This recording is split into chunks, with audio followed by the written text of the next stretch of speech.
In this video, we're going to look at several examples of solving word problems using systems of linear inequalities. Before you watch this video, make sure you know how to graph systems of linear inequalities, either by reading the textbook or watching one of the previous videos. I will review that a bit in this video, but assume that you're already familiar for the most part with how to graph those. So the part that I want to focus on is solving, or actually writing, the inequalities to go along with the word problem. So let's look at our first example. Chelsea has final exams in history, science, and New Testament. She has up to 15 hours to study for the exams. She plans to study New Testament for 5 hours. She needs to spend at least 3 hours studying for history, but over 7 is too much. And she hopes to spend 4 to 6 hours on science. We need to write and graph a system of inequalities to represent the situation. So the first step is to figure out what the variables or the unknowns are in this problem. Now that's a step that's the same as what we did when we solved word problems using equations. All right, so sometimes you can get a clue by looking at the question, what you're asked to graph or try to find. Now here, this is sort of vague. It just says to write inequalities that represent the situation. So that doesn't really tell me what the variables are. So I'm going to need to go back to the given information and figure out what are the things that are unknown. All right, so we have 3 exams: history, science, New Testament, 15 hours to study, study New Testament for 5 hours. She needs to spend at least 3 hours studying for history, but over 7 is too much. So catch the language there. We have some flexibility here. We know sort of a range of hours that she can study for history, but we don't know exactly the number of hours that she'll study. So we're going to consider that to be an unknown. So let's let X be the hours studying for history.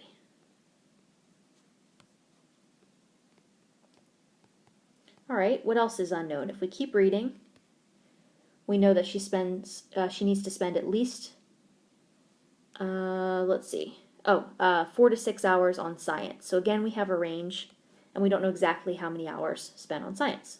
So let's Y be the hours spent on science. All right, and then we have one other class that's mentioned, and it's not exactly an unknown, but I'm going to put this in here just for now as a third variable. We have a certain number of hours that she spends studying New Testament. So I'm going to call that Z, and that'll be the hours spent on New Testament. All right, so let's see if we can get some numerical values for these things.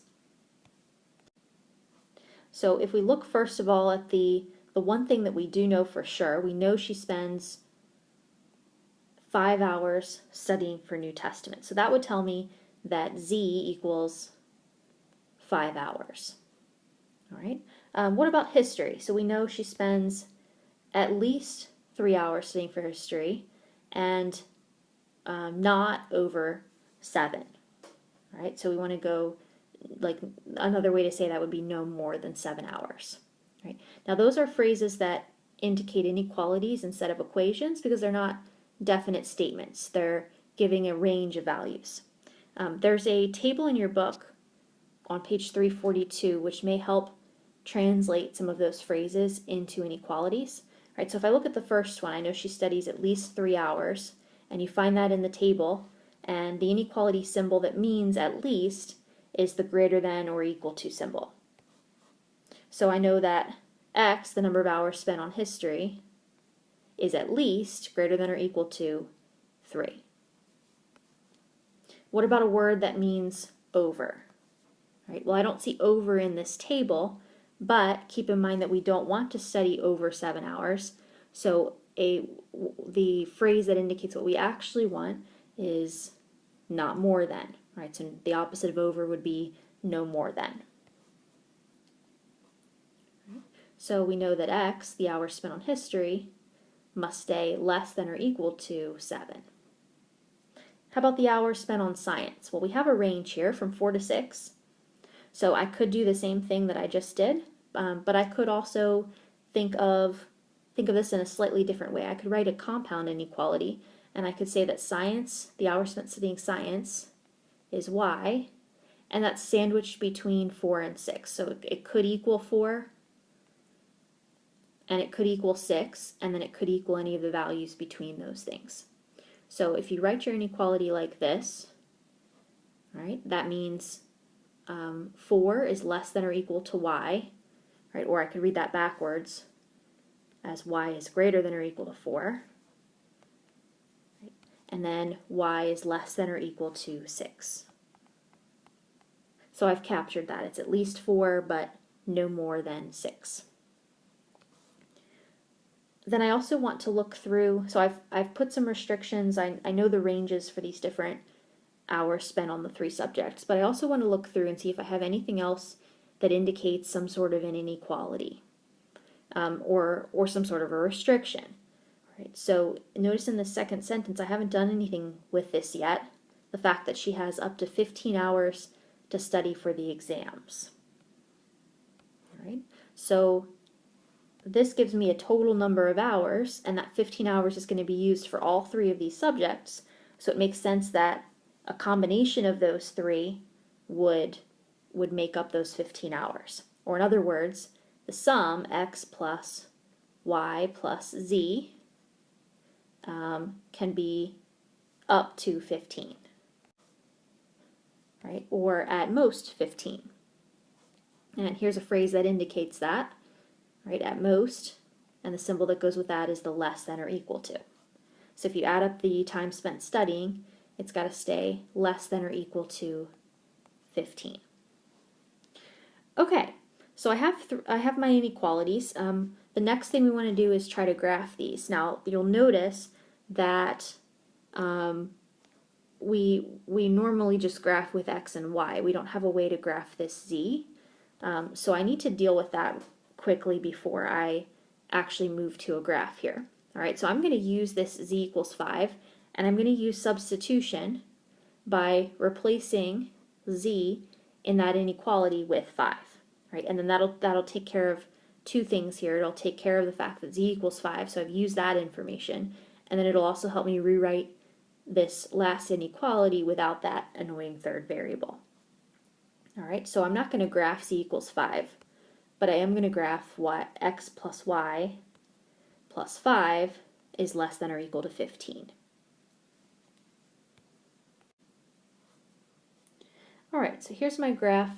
Now if I look at the scale of the numbers, it seems like I could, I don't have very large values, so I'm just going to go with a scale of 1 on the graph for now and see how that works.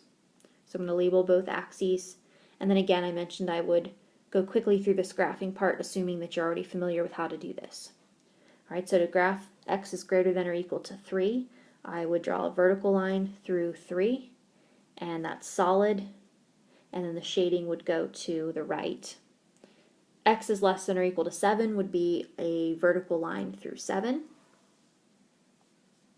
and that would be solid as well, and I would shade to the left of that line. So I'm going to do arrows. I won't shade until I've finished plotting all of the boundary lines.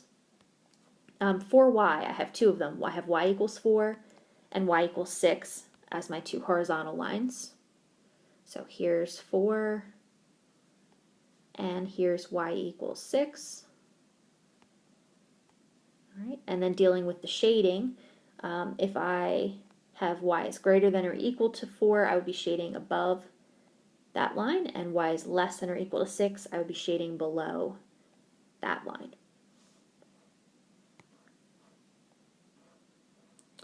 All right, then the black inequality. So I'm going to start by simplifying a bit. I'm going to subtract 5 from both sides and get x plus y is less than or equal to 10.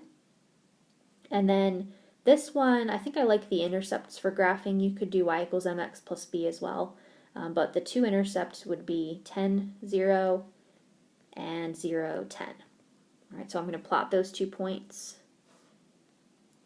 And then this is also a solid line, so I'll graph that. The slope here is going to turn out to be -1, so that may help you be a little bit more accurate here. So I've got all of these points.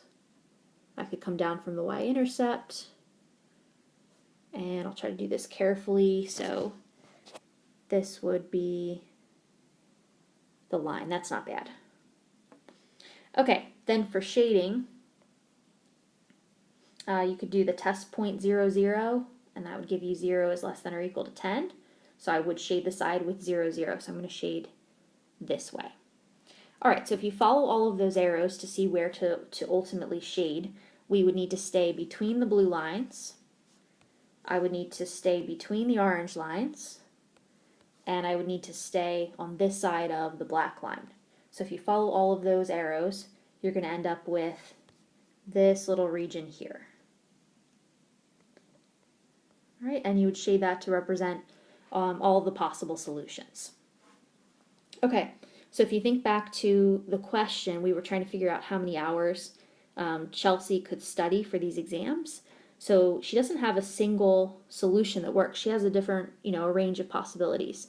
So allowing for partial hours, she's got lots of options. So if I choose maybe, let's see, I'm going to choose this point, if you can see it like right in the middle here.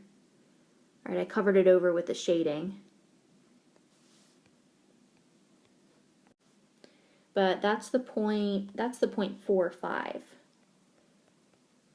All right, so she could study 4 hours for X, which I think we said was history.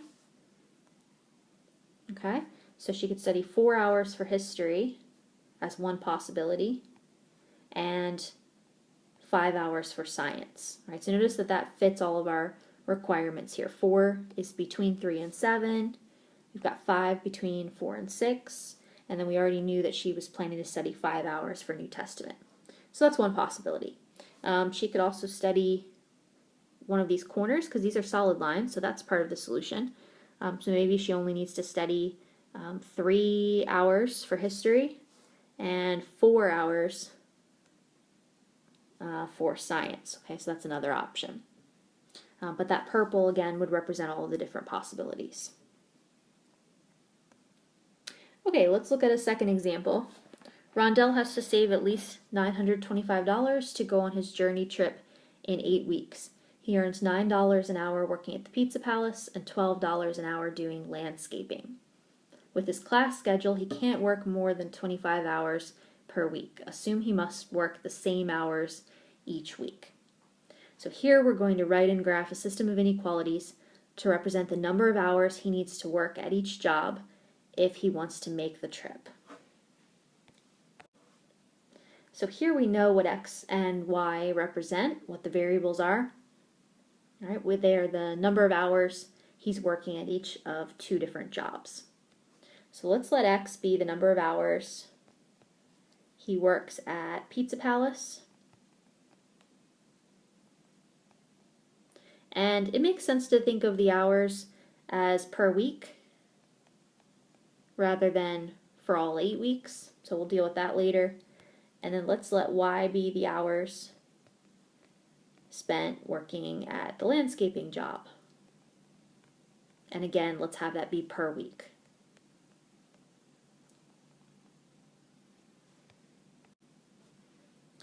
All right, so this example is a bit different than the last one because we don't actually have anything in this problem that specifically gives us a range of values for either of these 2 things. So we don't have anything that says, for example, that he wants to work at least 10 hours at Pizza Palace or no more than 5 hours landscaping or anything like that.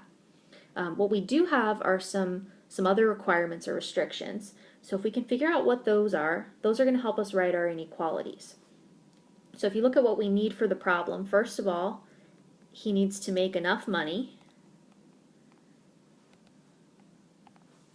And second of all, we need to worry about this class schedule, that he's not working more than 25 hours per week. All right, so no more than 25 hours per week. And as long as we satisfy those 2 things, then we will be satisfied in this problem. All right, so let's try to write an inequality, first of all, to represent, let's start with number 2, no more than 25 hours per week. All right, well, X is the hours at Pizza Palace per week, and y is the hours working landscaping per week. Right, so the sum of those two things, we've seen examples like this before. If you add x plus y, that's the sum of the hours he's working per week, and we want that to be no more than 25.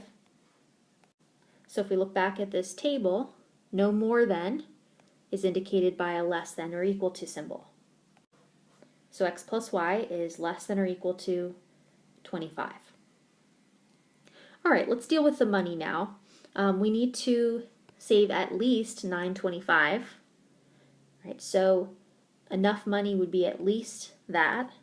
And if you look back at that table, the amount of money needs to be greater than or equal to $925.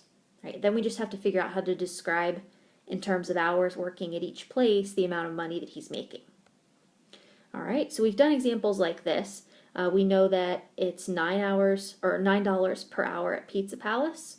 Okay, so 9x would represent the money he's making each week from working at Pizza Palace. And 12y would represent the amount he's making from landscaping, $12 an hour multiplied by the number of hours he works there per week. And then the sum of those would be the amount that he makes every single week.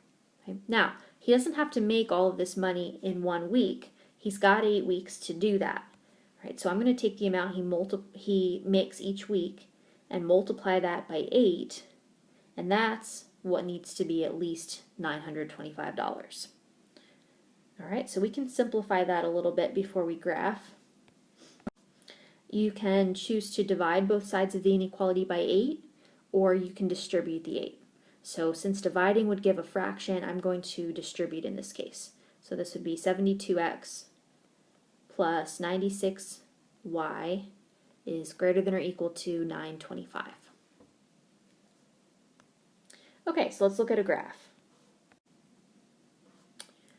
All right, now one of the things that I like about using intercepts to graph is it helps you decide on a scale. So I'm noticing here that the numbers in my inequalities are larger than the last example, and I'm a little concerned that the graph is going to not fit on this plane that I have if I decide to use a scale of ones. So I'm going to look at the intercepts of this first inequality first, and I can see right away if x were 0, then y would have to be 25, and if y were 0, then x would have to be 25. So those are my two intercepts. So I need to get at least to 25 on the x-axis and on the y-axis. All right, if I try to find the intercepts for the other inequality, I get some messy fractions, but I can at least get an idea of where I need to land. So if you let x be 0 and you solve for y, it's going to be about 9.6. All right, now that's not exact, but for graphing, it's close to that. And then similarly, the x-intercept is going to be about 12.8, so close to that when y is 0. All right, so I don't need to worry about the intercepts for that line as much as I do the other two. All right, so I need to fit up to 25 on this. Now you've got a couple options. We could go by 5s, and in that case, my first line is only going to use up really like half of the space, because I would have 25 here, and then I'd have 25 here as the intercepts, and then that would be my line. I think I can do a little bit better than that. I want to make this as accurate and detailed as possible, so I'd like to use up all the space that I have. So instead of going by 5s, I'm going to maybe go by 3s.